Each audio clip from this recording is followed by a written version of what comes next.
Magandang gabi sa inyong lahat, mga kababayan.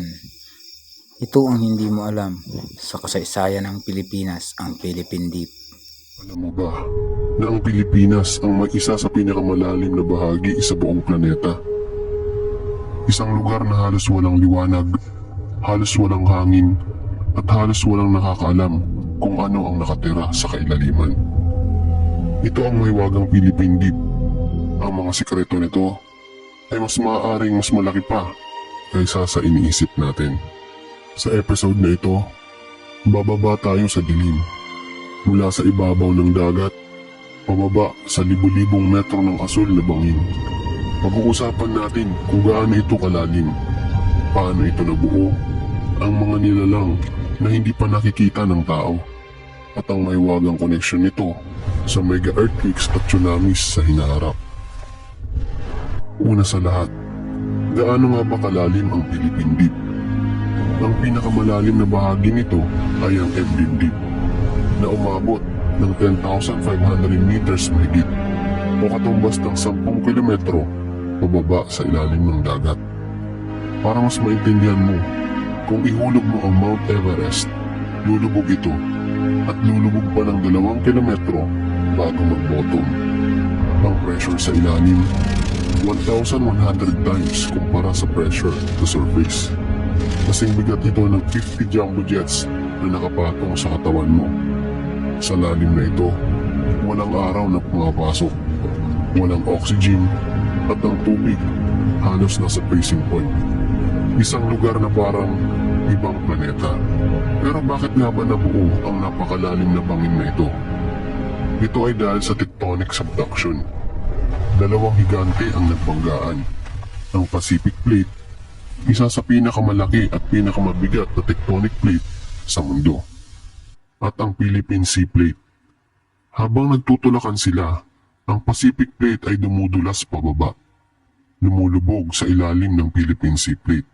At bawat taon, lumulubog ito ng mga 7 to 10 centimeters.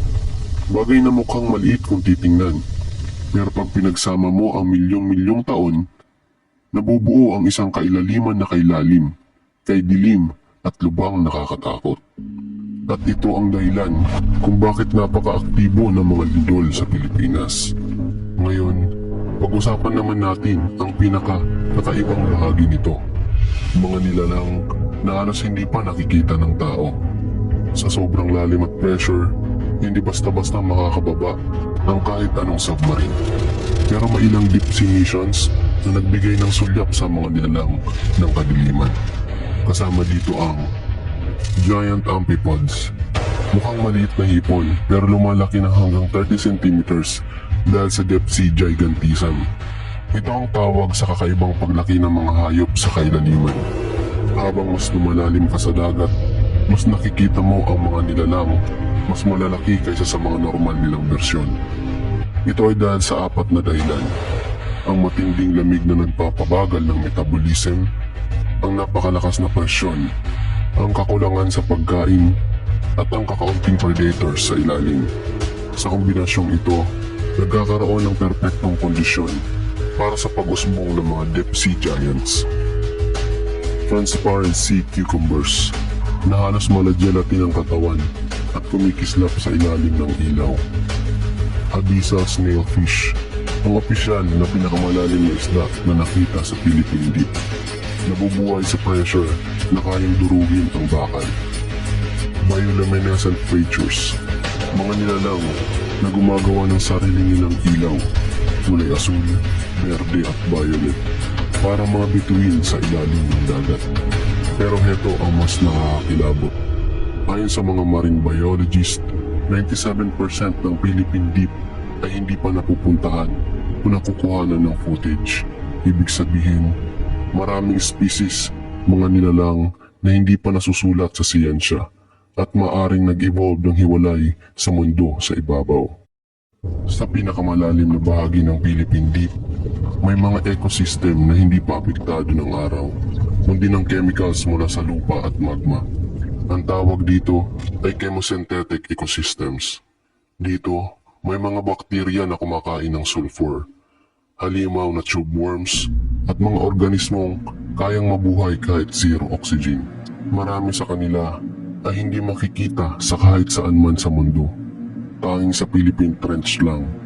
Pero ito ang parte na pinakadapat nating bantayan.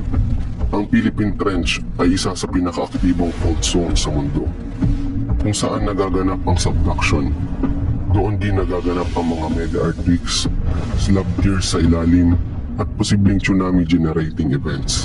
Kung sumabog ang stress sa trench sa isang malaking lindol, maaaring makaproduce ito ng tsunami wave na tatama sa Eastern Visayas, Bicol Region, Eastern Mindanao, at maging sa Pacific Basin provinces.